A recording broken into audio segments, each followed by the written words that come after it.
In today's video, I'm going to show you how to add a payment method to your WordPress website, the full 2025 guide.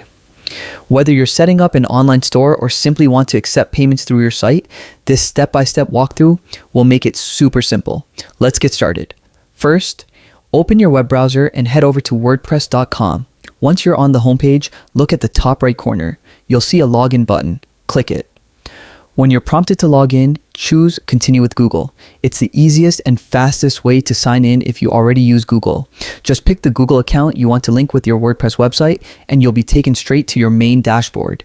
Now that you're logged in, glance over to the right panel of the dashboard. You'll see a section called Quick Links. From there, click on Edit Site. This is where you can start customizing your website, including adding payment options. Inside the site editor, click anywhere on your website layout and then look for the plus icon. This icon lets you add new elements or blocks to your site. It's easy to spot, so go ahead and click it. A small menu will appear.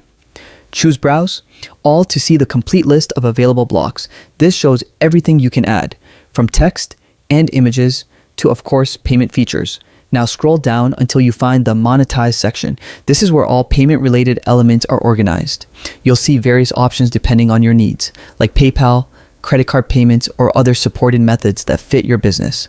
Click on the payment method you want to use. Once it's added to your site, you can connect your payment account and configure the details. It's all quite intuitive. WordPress makes sure you can set it up without any coding knowledge.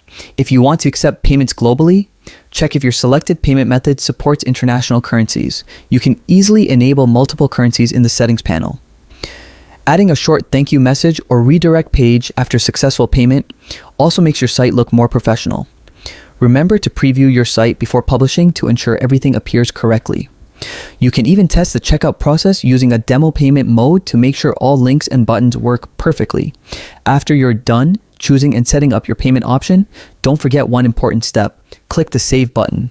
This ensures all your changes are stored and your payment method is now active. And that's it. You've successfully added a payment method to your WordPress website. Before you go live, always double check your settings and make a quick test payment to confirm everything's working perfectly. Once that's done, you're ready to start accepting payments and growing your business online. If this video helped you out, don't forget to give it a thumbs up, subscribe for more WordPress tutorials, and let me know in the comments what feature you'd like to learn next. Thanks for watching and happy building.